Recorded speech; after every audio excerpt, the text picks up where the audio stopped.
জয় মা তারা, জয় বড় মার জয়, জয় মা কামাখ্যা দেবীর জয়, জয় শ্রী গুরু বামদেব বাবার জয়।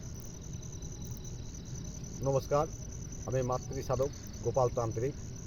বাবা, আপনাদের জীবনে অনেকের অনেক কিছু সমস্যা থাকে, সমস্যা নেই বা এমন কোনো ব্যক্তিও নেই, কম বেশি সবারই জীবনে আছে।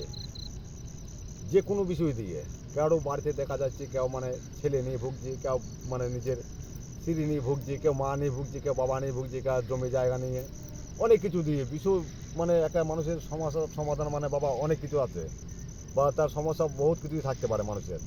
তো বাবা, তোমরা অনেক জায়গায় গিয়েছো, অনেক জায়গায় কাজ করে গিয়েছো বা কাজ করেছো।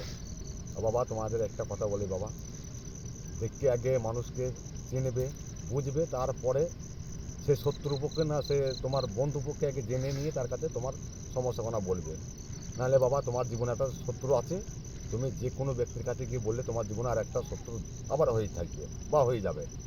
বাবার জীবনে তোমার অনেক কিছু হারিয়েছে, এবং লাস্টে দেখা যাচ্ছে তোমার কোনটা হারাবে, তোমার বিষয় আছে টাকা পয়সা যেটা সেটা চলে যাবে। কেননা বাবা, এখনকার দিনে মানে সত্য কথা বলতে গেলে আমাদের কাছে আসে অনেকজনাই এসে তান্ত্রিক, এসে বলে বাবা তোমার কাছে একটু বসবো। আমাকে গুরু বলে বসলো, বসার পরে সে আমার কাছে শিক্ষা নিয়েছে, শিক্ষা নেওয়ার পরে তাকে আমি দীক্ষা কিচ্ছু দিইনি, তাকে কিচ্ছু শেখানি। সেই ব্যক্তি আমাকে নিয়ে ভিডিও করার পরে সেই ভিডিও ছেড়ে আমাকে দেখিয়ে মানুষের কাছে টাকা কামাচ্ছে। বাবা, সেই কাজ কিচ্ছু জানে না। তোমাদেরকে আমি জোরহাত করে বলছি, তোমরা আমার যেখানে দেখবে আমার সাথে কথা না বলে, আমার কন্ট্যাক্ট নাম্বারে ফোন না করে কারোর সাথে তুমি কথা বলে কাজ করাবে না। কেন বাবা, এখনকার দিনে সাধুরূপে ভণ্ডামি অনেক আছে, ভণ্ড আছে অনেকই। আমি শ্মশান ঘাটে বসে বলছি বাবা, মিথ্যা কথা আমরা সাধু মানুষকে বলবো না কখনো। কেননা মাকে যারা চেনে না, যারা জানে না, তারা অনেক কিছু বলতে পারে। তন্ত্র সাধনা, তন্ত্রবিদ্যা, কালী সাধনা, এটা বাবা কি তারা কিচ্ছু জানে না, তারা কিচ্ছু বোঝে না, না বুঝে সুঝে তারা অনেক কিছু করতে পারে। তা আপনাদেরকে আমি জোরহাত করে বলছি সব সময়ের জন্য, মানে আগে তান্ত্রিক কাছে যাবে, তার ঠিকানা নেবে, তার বাড়ি কোথায়, বাড়ি নেই, অনেকে বলে যে আমার বাড়ি নেই, আমার ঘর নেই। আরে বাবা, এখনকার দিনে বাড়ি ঘর নেই এটা বলা হচ্ছে মানে পুরোটাই মিথ্যা কথা। তার জন্ম তো এক জায়গায় হয়েছে, আর এখনকার দিনে আধার কার্ড ছাড়া, ভোটার কার্ড ছাড়া এই সময় দিয়ে মাল নিচ্ছে, গম চাল নিচ্ছে। আরে বাবা, সরকারে ঘর পাচ্ছে, তার বাড়ি ঘর না কেউ বলেছে। এইসব হচ্ছে তাদের ভণ্ডামি, তারা পুরোটাই মিথ্যা কথা বলে। আমার বাড়ি বাবা পূর্ব বর্ধমান।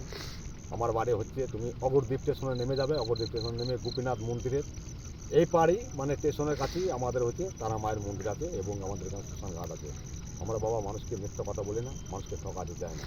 কেননা বাবা, তোমার সমস্যা যদি আমি সমাধান করতে পারি তবে মায়ের কাছে আমি ভালো থাকবো, মা আমাকে আরও আশীর্বাদ করবে। তাহলে পারে বাবা, একটা কথা বলি, মানুষ চিনে বুঝে তারপরে তুমি কাজ করবে। তা না হলে বাবা, তোমার জীবনে যেটা আছে সেটুকু হারাবে। কোনো জন্য এরম কাজ করবে না। আমি এটা শ্মশান ঘাটে বসে বলছি বাবা, আমরা মিথ্যা কথা কোনো বলছি, মিথ্যা কথা বলতে নাই আর মানুষকে ঠকাতে নাই। আরে বাবা, ঠকেই কী হবে, এখানেকার যেটা এখানেই পড়ে থাকবে, আমার সঙ্গে কিচ্ছু যাবে না। তাতেই আমি বাবা সবসময়তে বলছি, মানুষ চিনে বুঝে তারপরে কাজ করবে। শত্রুর কাছে গিয়ে তোমার কষ্ট জানাবে না, তোমার কষ্ট আরও বাড়বে। তোমরা সকল সুস্থ থাকবে, ভালো থাকবে। মায়ের কাছে আমি একটুখানি কৃপা করি, মাকে দয়া করে করি সবসময় জন্যই, মা তুমি জগতের কল্যাণ করো, দেশের মঙ্গল করো। এছাড়া আমার কাছে চাওয়া পাওয়া আমার কাছে কিছু না। জয় মা তারা, জয় মা বড় মার জয়, জয় মা কামাখ্যা দেবীর জয়।